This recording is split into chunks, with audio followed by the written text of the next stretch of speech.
Hai semuanya, Assalamualaikum warahmatullahi wabarakatuh. Perkenalkan, nama saya Nur Nahdlatul Ulia dengan NIM saya yaitu 210404501020. Di sini saya akan menjelaskan beberapa materi yang terdiri dari 5 bab. Yang pertama yaitu mengapa dan bagaimana PAI diajarkan di perguruan tinggi. Ya, bab kedua yaitu bagaimana manusia bertuhan. Bab ketiga yaitu bagaimana agama menjamin kebahagiaan. Bab 4 yaitu mengintegrasikan iman, Islam, dan ihsan dalam membentuk insan kamil. Dan yang kelima yaitu bagaimana membangun paradigma Qurani. Nah, tujuan saya membuat video ini yaitu untuk sebagai tugas ujian tengah semester dari pendidikan agama Islam. Tak lupa saya mengucapkan banyak-banyak terima kasih kepada Ibu dosen pengampu mata kuliah pendidikan agama Islam yaitu Ibu Sukmawati SAG MPDI. Setelah saya akan menjelaskan materi bab 1 yaitu bagaimana pendidikan agama Islam diajarkan di perguruan tinggi. Yang bagian A, konsep dan cara pembelajaran pendidikan agama Islam di perguruan tinggi. Tujuan diberikannya pendidikan agama di perguruan tinggi menurut Konsorsium Ilmu Agama yaitu atau Depdikbud 1989 adalah membantu terbinanya sarjana beragama yang beriman dan bertakwa kepada Tuhan Yang Maha Esa, berbudi pekerti luhur, berpikir filosofis, bersikap rasional dan dinamis, berpandangan luas atau ikut serta dalam kerjasama atau antar umat beragama dalam rangka pengembangan dan pemanfaatan ilmu dan teknologi serta seni untuk kepentingan nasional. Dan rumusan tersebut jelas bahwa pendidikan agama di PTU diarahkan untuk mengisi keimanan, ibadah, dan akhlak yang mampu menjadi sumber pendorong perkembangan iptek. Ini dilakukan demi profesi yang dikuasai mahasiswa dalam rangka menunaikan tanggung jawabnya terhadap pembangunan. Pelaksanaan pelajaran agama Islam di perguruan tinggi telah diwajibkan sejak tahun 1966 dalam Kurikulum Nasional Pendidikan Tinggi.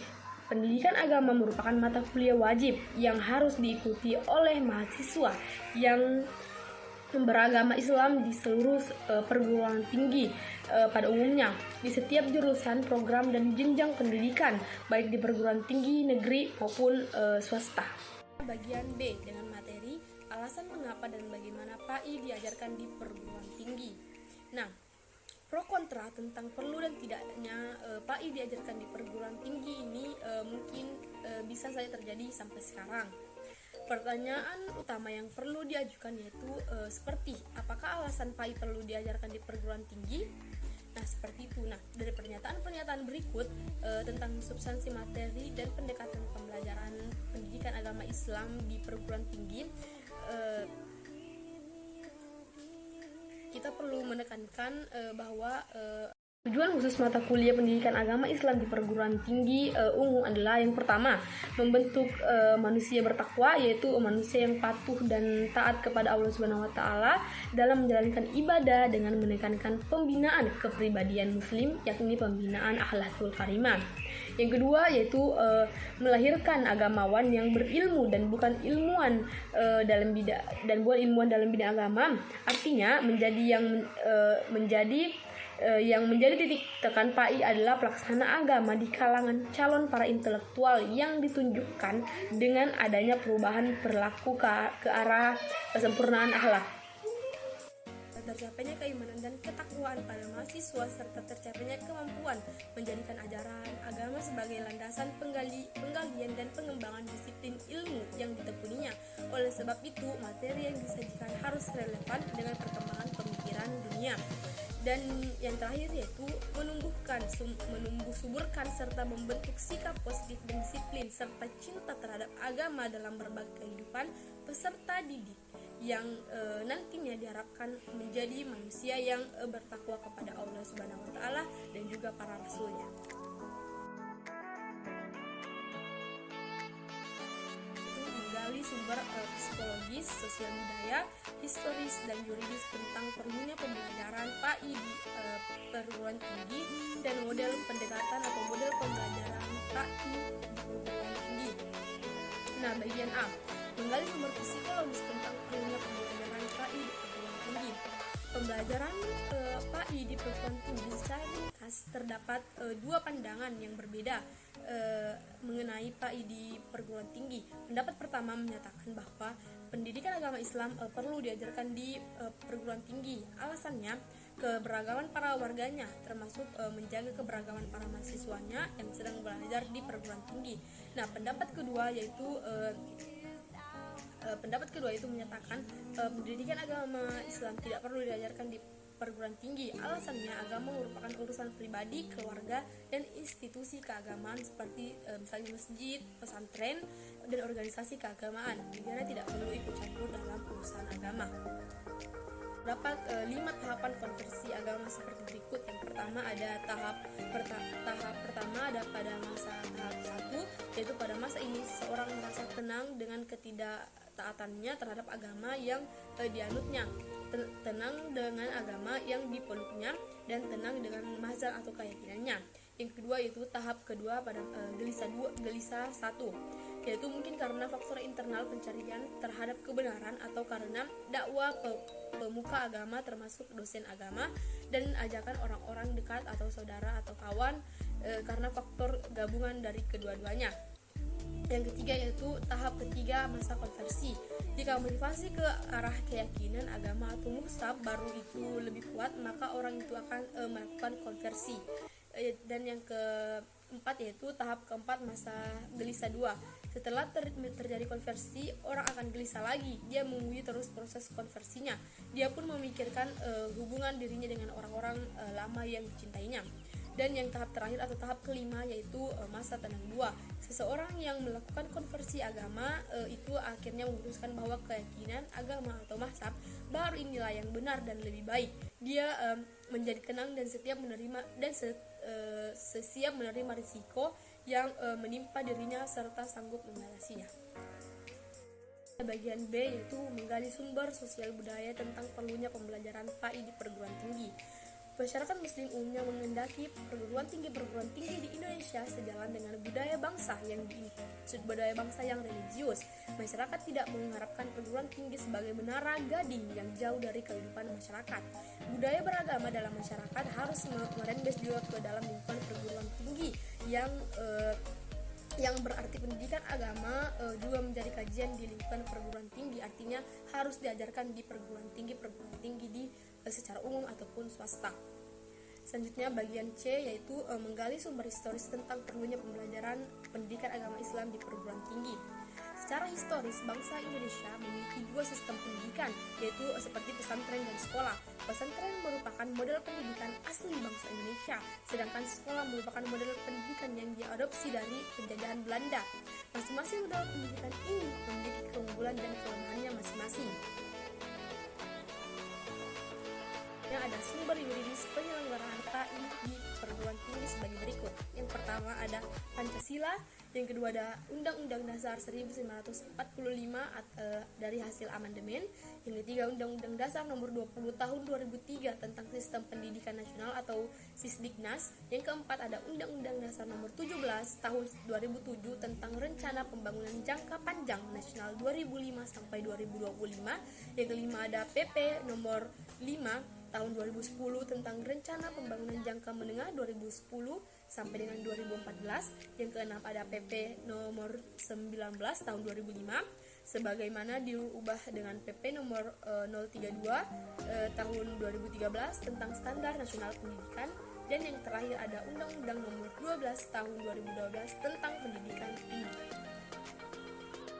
Al-Quran yang berkaitan dengan materi ini yaitu pada Quran Surah Ar-Ra'd ayat 28 yang berbunyi A'udzubillahi minasyaitonirrajim Bismillahirrahmanirrahim Allazina amanu wa ta'maninu qulubuhum bisikrillah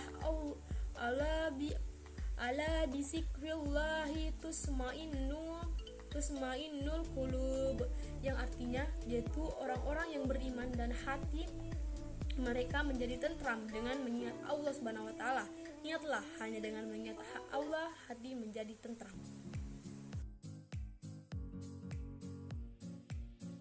sekarang saya masuk kepada bab 2, yaitu dengan materi bagaimana manusia bertuhan. Bagian A, konsep spiritualitas sebagai landasan kebertuhanan. Yudo dalam Montohar 2010-36 mengartikan bahwa spiritualitas adalah dasar bagi tumbuhnya harga diri, nilai-nilai, dan rasa memiliki. Spiritualitas memberi arah dan arti pada kehidupan. Spiritualitas adalah kepercayaan akan adanya kekuatan dan fisik yang lebih besar daripada kekuatan diri kita. Suatu kesadaran yang menghubungkan kita langsung kepada Tuhan atau suatu unsur yang kita namakan sebagai sumber keberadaan kita. Spiritualitas. Jika kita bisa menerima bahwa kita adalah makhluk spiritual yang hidup dalam tubuh fisik, maka spiritualitas adalah tentang persatuan, kebenaran, tanggung jawab pribadi, pengampunan, kehendak bebas, cinta, dan kedamaian. Yang paling penting, spiritualitas adalah tentang menciptakan realitas kita sendiri, mengalami realitas menjadi kebijaksanaan yang hidup dan dalam hukum alam semesta, sehingga kita dapat berkembang secara rohani dan kembali ke penciptaan yaitu Allah Subhanahu wa taala. Dan kemudian ada nomor 2, relasi spiritualitas dengan agama. Seperti yang telah dijelaskan sebelumnya bahwa spiritualitas memang bukan agama, akan tetapi ia memiliki hubungan dari segi nilai-nilai keagamaan yang tidak dapat dipisahkan. Titik singgung antara spiritualitas dan agama tampaknya memang tidak dapat dinafikan sepenuhnya. Keduanya menyatu dalam nilai-nilai moral. Nah, adapun nilai-nilai moral itu tergolong pada kategori nilai utama atau sumsum bonum dalam setiap agama. Spiritualitas adalah potensi batini manusia sebagai potensi yang memberikan dorongan bagi manusia untuk melakukan kebijakan. Dengan demikian, tidak mengherankan bila spiritualitas ini senantiasa diposisikan sebagai nilai utama dalam setiap ajaran agama.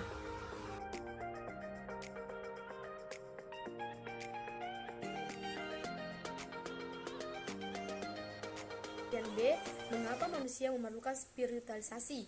Perkataan ilah yang selalu diterjemahkan Tuhan dalam Al-Quran dipakai untuk menyatakan berbagai objek yang dibesarkan atau dipentingkan manusia. Misalnya dalam surah Al-Furqan ayat 43, dalam surah Al-Qasas ayat 38, perkataan ilah dipakai oleh Fir'aun untuk dirinya sendiri, yaitu dan Fir'aun berkata, "Wahai para pembesar hambaku, aku tidak mengetahui Tuhan bagimu selain aku." Nah, adapun sejarah pemikiran manusia tentang Tuhan terbagi menjadi 2, yaitu pemikiran Barat dan pemikiran Islam. Pemikiran Barat yaitu proses perkembangan pemikiran tentang Tuhan menurut teori evolusionisme adalah yang pertama ada dinamisme. Menurut paham ini, manusia sejak zaman primitif telah mengakui adanya kekuatan yang dipengaruhi dalam kehidupan. Yang kedua ada animisme. Di samping kepercayaan dinamisme, masyarakat primitif juga mempercayai adanya peran roh dalam hidupnya. Setiap benda yang dianggap benda baik mempunyai roh. Oleh masyarakat primitif, roh dipercaya sebagai sesuatu yang aktif sekalipun bendanya telah mati. Oleh karena itu, roh dianggap sebagai sesuatu yang selalu hidup, mempunyai rasa senang, rasa tidak senang, serta mempunyai kebutuhan-kebutuhan.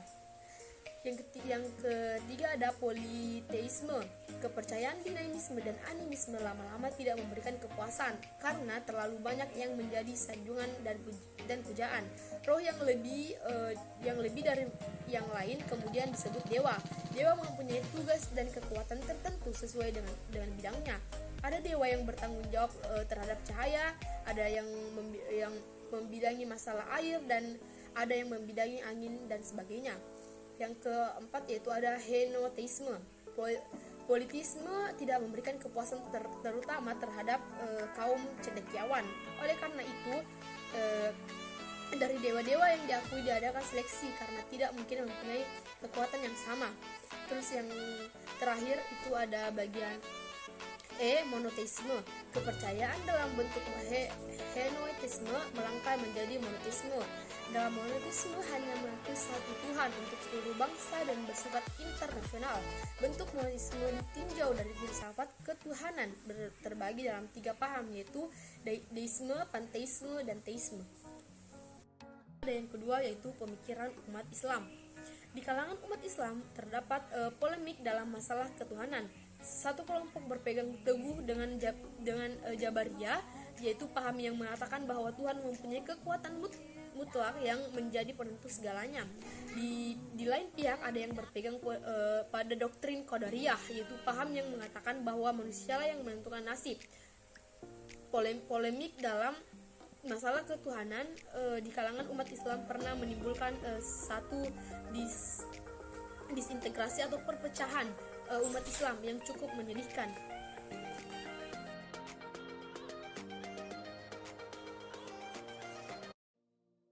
Adapun konsep ketuhanan dalam Islam, istilah Tuhan dalam sebutan Al-Quran digunakan kata ilahun, yaitu setiap yang menjadi penggerak atau motivator sehingga dikagumi dan dipatuhi oleh manusia.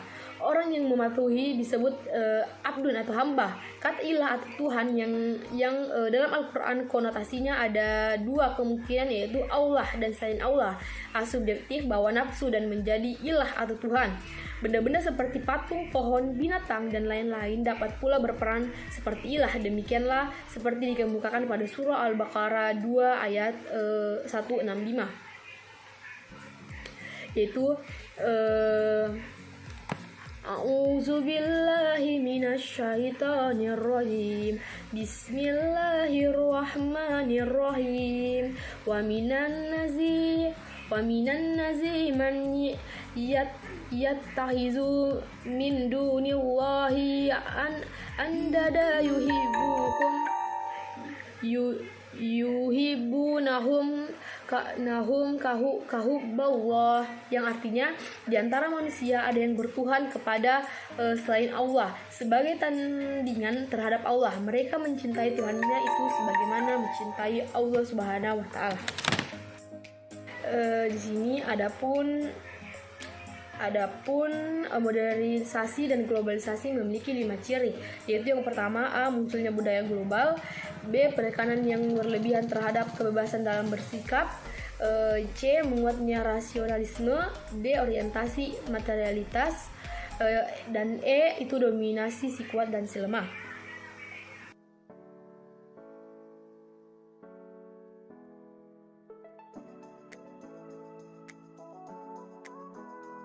Bagian C yaitu menggali perspektif psikologis, sosiologis, filosofis, teologis tentang ketuhanan. Yang bagian A, perspektif psikologis. Ketuhanan manusia dalam perspektif psikologis agama Islam merupakan konsep keyakinan, sikap jiwa dan penyerahan diri kepada Allah Subhanahu wa taala. Pada bahasa selanjutnya, penulis akan mencoba menjelaskan hal-hal yang berkaitan dengan permasalahan tersebut. Seperti A, iman.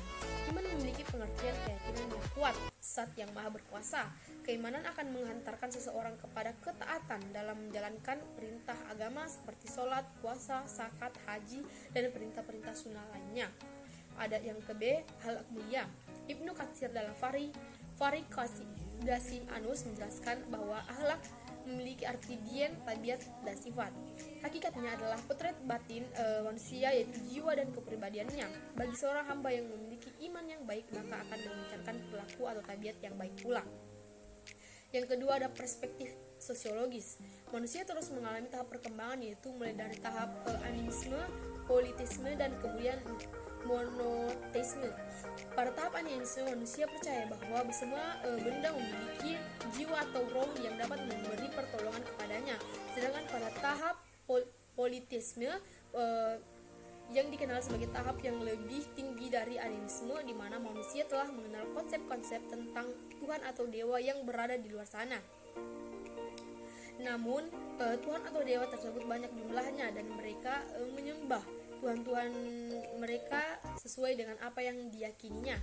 Dan tahap terakhir adalah monoteisme sebagai tahap yang tertinggi. Pada tahap ini manusia memiliki konsep tentang Tuhan atau Dewa yang esa, yang tidak terbagi-bagi, merupakan sumber segala sesuatu yang mampu menolong dan menjawab segala keterbatasan-keterbatasannya. Nah, yang keempat ada perspektif filosofis. Dalam menjelaskan pandangannya, Samuel menyatakan bahwa klaim ateis mengenai ketidakberadaan Tuhan bermasalah secara epistemologis. Membuktikan sesuatu yang tidak ada akan jauh lebih sulit daripada membuktikan suatu hal yang sudah ada. Sehingga untuk membuktikan sesuatu ini tidak ada, seorang dituntut untuk menunjukkan semuanya terlebih dahulu. Dan yang terakhir ada perspektif teologis. Dalam perspektif teologi, agama dipandang sebagai sesuatu yang dimulai dari atas atau dari Tuhan sendiri melalui wahyunya. Manusia beragama karena Tuhan yang menanamkan kesadaran ini. Tuhan memperkenalkan dirinya kepada manusia melalui berbagai pernyataan baik yang dikenal sebagai pernyataan umum seperti penciptaan alam semesta, pemeliharaan alam, penciptaan semua manusia dan sebagainya.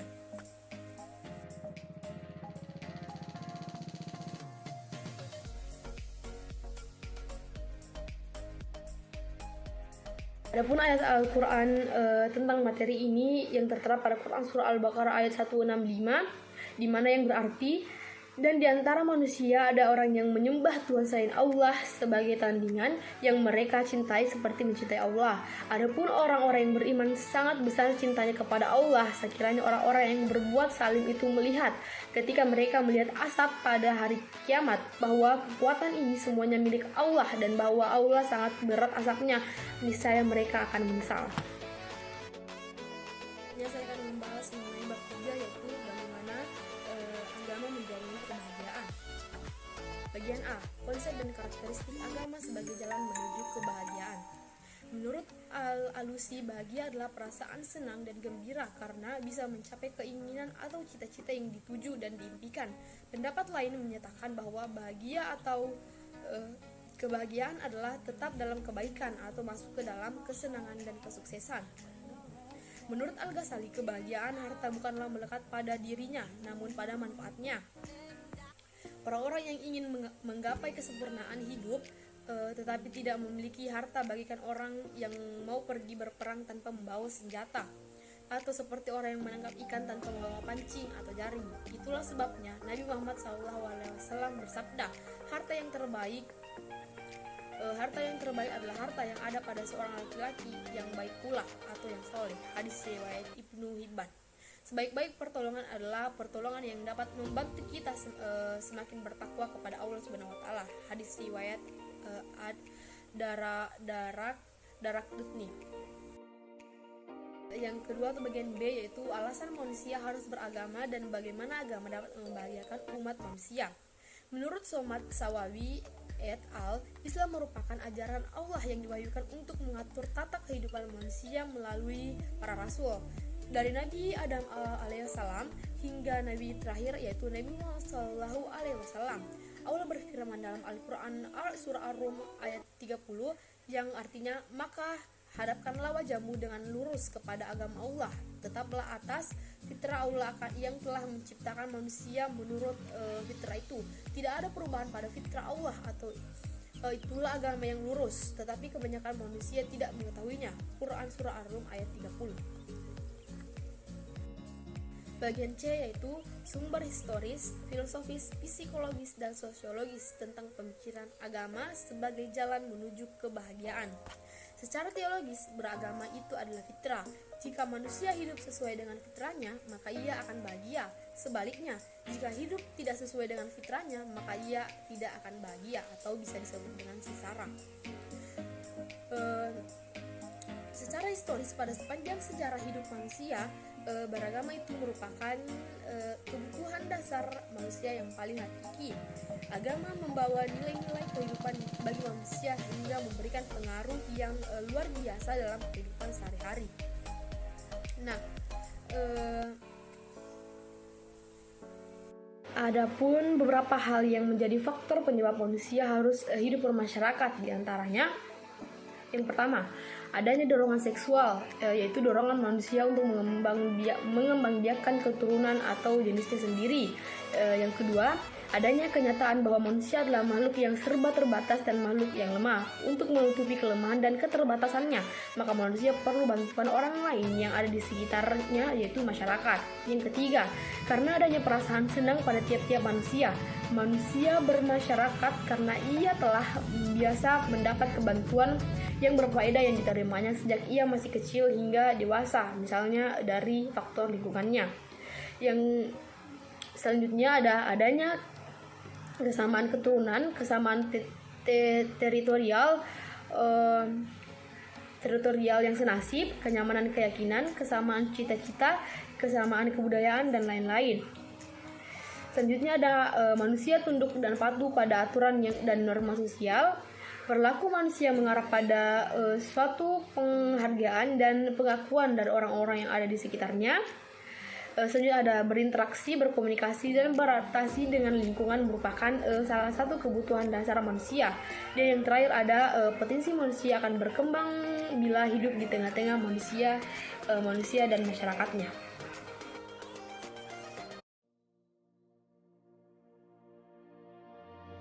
Selanjutnya saya akan membahas bagian D, yaitu argumen tentang tauhidullah sebagai satu-satunya model beragama yang benar. Nah, sebagaimana telah diketahui bahwa misi utama Rasulullah SAW seperti halnya rasul-rasul yang sebelum beliau adalah mengajak manusia kepada Allah SWT. La ilaha illallah, itulah landasan teologis agama yang dibawa oleh Rasulullah dan semua para nabi dan rasul. Maka nikmat tersebut adalah tidak ada Tuhan kecuali Allah, tidak ada yang berhak disembah kecuali Allah, tidak ada yang harus diminta ridhanya kecuali Allah SWT. Nah, menurut Said Hawa, tauhidullah dapat rusak dengan hal-hal sebagai berikut. Yang pertama, adanya sifat al-kib atau sombong. Yang kedua, adanya sifat as-sulm atau kesaliman, dan sifat al-kis atau kebohongan. Yang ketiga, ada sifat al-ifsad, itu melakukan kerusakan. Selanjutnya ada sikap al-ghafiyah, itu lupa. Ada sikap al-irjam atau berbuat dosa, dan yang terakhir ada sikap ragu menerima kebenaran.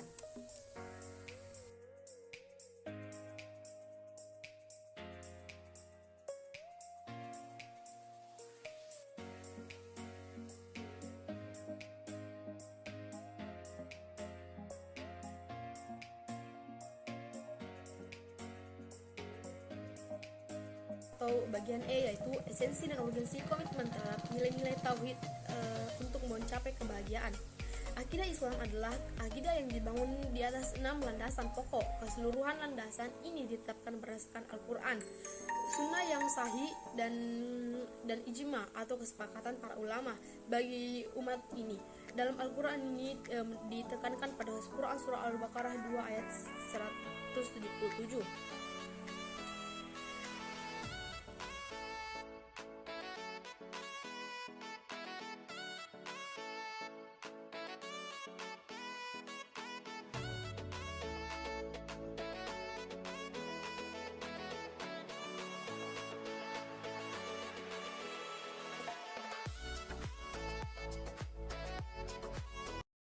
Kebahagiaan dalam Islam adalah kebahagiaan autentik, artinya lahir dan tumbuh dari nilai-nilai hakiki Islam dan mewujudkan dalam diri seorang hamba yang mampu menunjukkan sikap tobat atau melakukan introspeksi dan koreksi diri untuk selalu berpegang pada nilai-nilai kebenaran ilahiyah, mensyukuri karunia Allah berupa nikmat iman, Islam, dan kehidupan, serta menjunjung tinggi kejujuran, kebenaran, dan keadilan dalam menjalani kehidupan pribadi, sosial, dan profesional. Pada sisi lain, kebahagiaan itu menjadi tidak lengkap jika tidak mewujudkan dalam kehidupan konkret dengan jalan membahagiakan orang lain.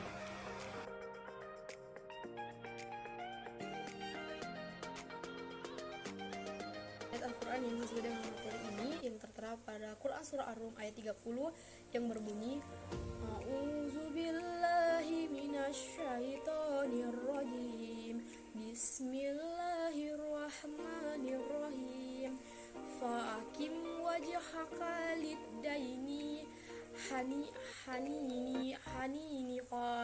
haninika fitratallahi allati fataran naza 'alaiha la la tabdila li khalaqillah zalikat dainul qayyama walakinna azzaran nazi la ya'lamun, yang berarti maka hadapkanlah wajahmu dengan lurus kepada agama Islam sesuai dengan fitrah Allah, yang disebabkan Dia telah menciptakan manusia menurut fitrah itu.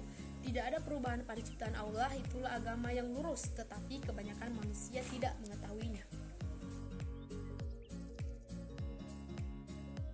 Selanjutnya saya akan membacakan materi bab 4, yaitu dengan judul mengintegrasikan iman, Islam, dan ihsan dalam membentuk insan kamil.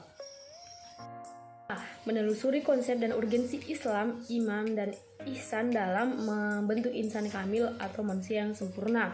Nah, Rasulullah SAW bersabda yang kemudian tentang dalam sebuah hadis. Menurut Ibnu Arabi, ada dua tingkatan manusia dalam mengimani Tuhan. Pertama, tingkat insan kamil, yaitu mereka mengimani Tuhan dengan cara penyaksian, artinya mereka menyaksikan Tuhan, mereka menyembah Tuhan yang disaksikannya. Yang kedua yaitu manusia beragama pada umumnya, mereka mengimani Tuhan dengan cara pendefinisian, artinya mereka tidak menyaksikan Tuhan tapi mendefinisikan Tuhan.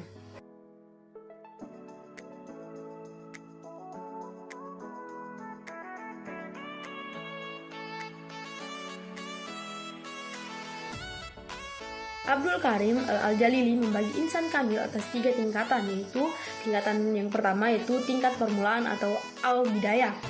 Pada tingkatan ini, insan kamil mulai dapat merealisasikan asma dan sifat-sifat ilahi pada dirinya. Yang kedua, tingkat menengah atau at-tawasud. Pada tingkat ini, insan kamil sebagai orbit kehalusan sifat kemanusiaan yang terkait dengan realitas kasih Tuhan atau alam hakaik ar-rahmaniyah. Pengetahuan yang dimiliki insan kamil pada tingkat ini telah meningkat dan dari pengetahuan biasanya, karena sebagian dari hal-hal gaib telah dibukakan Tuhan kepadanya. Dan yang terakhir yaitu tingkat terakhir atau al-khitam. Pada tingkat ini insan kamil telah dapat merealisasikan citra Tuhan secara utuh. Ia pun telah dapat mengetahui rincian dari rahasia penciptaan takdir. Bagian B yaitu menanyakan alasan mengapa iman, Islam, dan ihsan menjadi persyaratan dalam membentuk insan kamil. Nah, setiap mukmin pasti muslim, karena orang yang telah beriman secara benar pasti akan merealisasikan iman dengan melaksanakan amal-amal Islam secara benar pula. Sebagaimana Allah Subhanahu wa taala berfirman, yaitu orang-orang Arab Badui itu mengatakan, kami telah beriman, katakanlah kalian belumlah beriman, tapi hendaknya kalian mengatakan kami telah berislam. Quran surah Al-Hujurat 49 ayat 14. Nah, Ibnu Taimiyah mengatakan bahwa di dalam sikap ihsan sudah terkumpul di dalamnya iman dan Islam. Oleh karena itu, orang yang bersikap ihsan itu lebih istimewa dibandingkan orang-orang mukmin yang lain.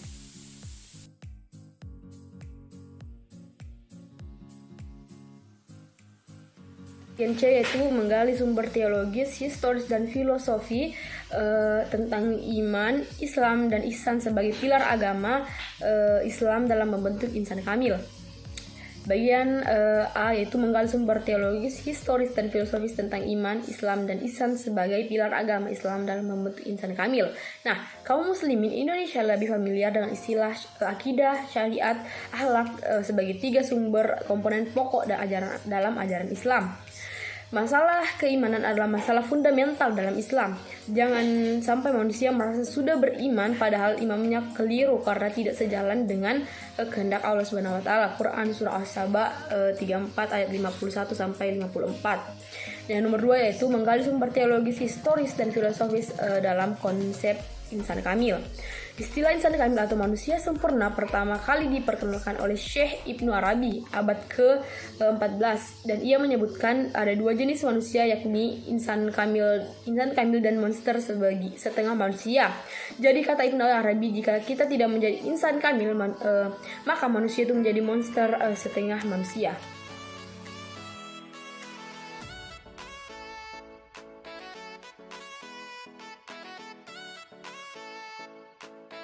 yaitu membangun argumen tentang karakteristik insan kamil dan metode pencapaiannya, yaitu karakteristik dalam insan kamil yang terbagi menjadi 4, yaitu keempat unsur manusia dapat diuraikan sebagai berikut. Yang pertama adanya jasad, yang kedua ada hati nurani, yang ketiga roh, dan yang terakhir itu 4 sir atau rasa.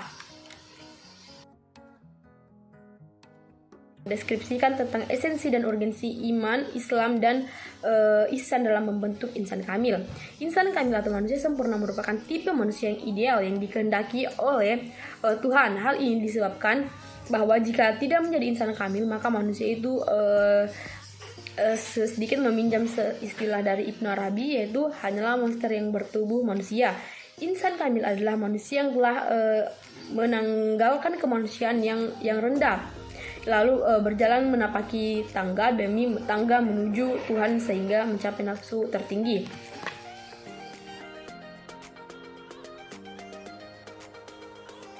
Itu rangkuman tentang bagaimana menjadi insan kamil. Nah, untuk menepati jalan insan kamil, terlebih dahulu kita perlu mengingat kembali keempat unsur manusia, yaitu seperti jasad, roh, hati, dan sir atau rasa. Keempat fungsi ini harus difungsikan untuk menjalankan kehendak Allah dan untuk menjadi seorang yang insan kamil atau bisa dikatakan dengan manusia yang sempurna.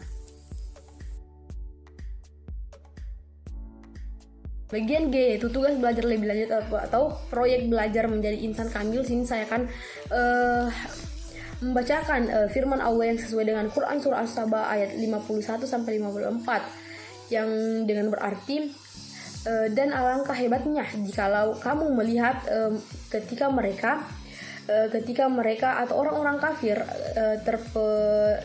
terperanjat ketakutan pada hari kiamat, maka mereka tidak dapat melepaskan diri dan mereka ditangkap dari tempat yang dekat atau untuk dibawa ke neraka.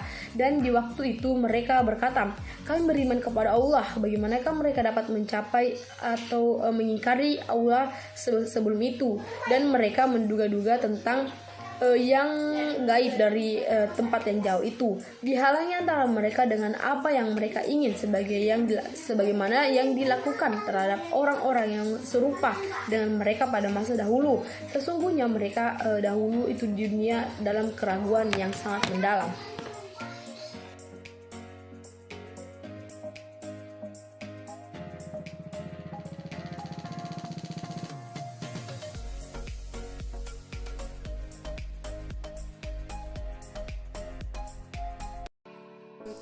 Membahas tentang bab 5 dengan judul materi bagaimana membangun paradigma Qur'ani.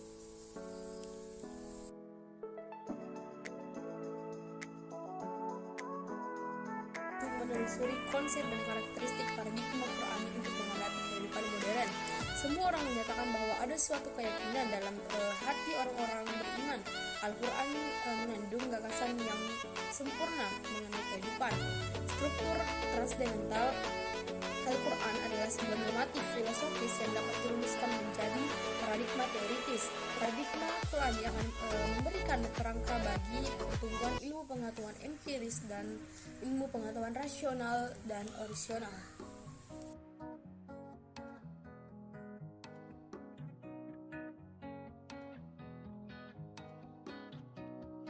Menanyakan alasan mengapa paradigma Qur'ani sangat penting bagi kehidupan modern. Al-Quran bagi umat manusia adalah sumber primer dalam segala segi kehidupan. Al-Quran adalah sumber ajaran teologi, hukum, mistisisme, pemikiran, pembaharuan, pendidikan, akhlak, dan aspek-aspek lainnya. Adapun tujuan Al-Quran diturunkan adalah yang pertama untuk meluruskan akidah manusia. Terdapat 3 bagian, yaitu A. Menegakkan pokok-pokok tauhid, B. Mengasihkan akidah tentang kenabian dan kerasulan, C. Itu meneguhkan keimanan terhadap akhirat dan keyakinan akan adanya balasan yang diterima di akhirat.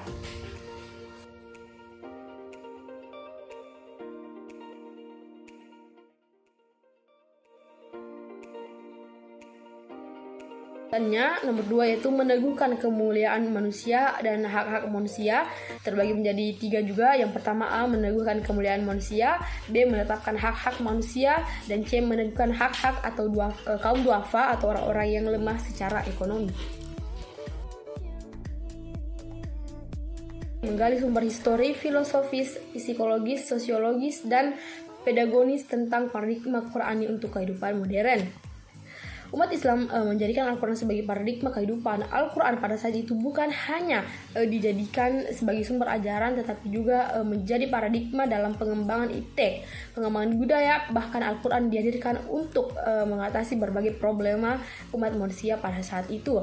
Nah, penelitiannya menetapkan ada 5 nilai etik yang perlu dikembangkan manusia, yaitu yang pertama murah hati, yang kedua keberanian, yang ketiga kesetiaan, yang keempat kejujuran, dan yang kelima itu kesabaran.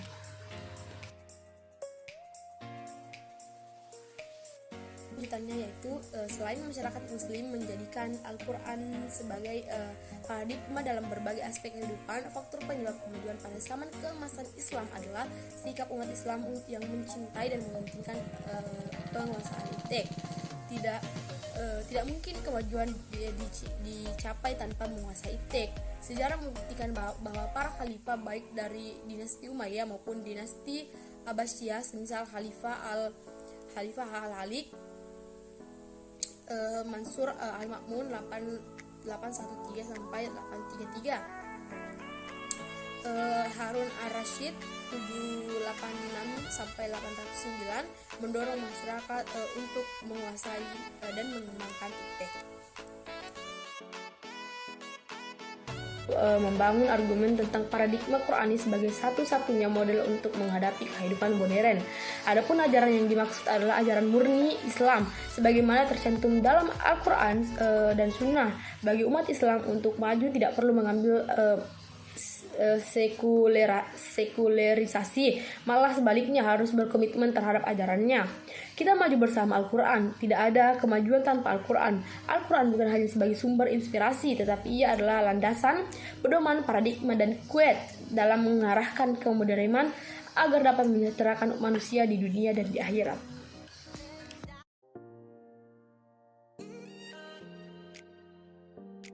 Itu ada ayat tentang membangun paradigma Qur'ani yang tertera pada Quran surah An-Nisa ayat 48 yang berbunyi, A'udzu billahi minasyaitonir rajim. Bismillahirrahmanirrahim. Innallaha la ya'dziru ayyushraka bihi wa yaghfiru ma duna dzalika liman yasha'.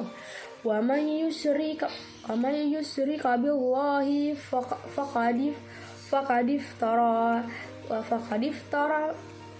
isma azima, yang berarti sesungguhnya Allah tidak mengampuni dosa karena mempersekutukannya atau syirik, dan Dia mengampuni apa dosa yang selain syirik itu bagi siapa yang Dia kehendaki. Barang siapa mempersekutukan Allah, maka sesungguhnya dia telah membuat dosa yang sangat besar. Yang sudah penjelasan saya dari bab 1 sampai bab 5 ini. Semoga dapat diterima dengan baik oleh ibu dan teman-teman sekalian yang sudah menonton video saya kali ini. Terima kasih saya ucapkan. Jika ada kesalahan itu datangnya dari saya, dan jika ada kebenaran itu datangnya dari Allah Subhanahu wa Ta'ala. Saya menutup dengan mengucapkan Assalamualaikum warahmatullahi wabarakatuh.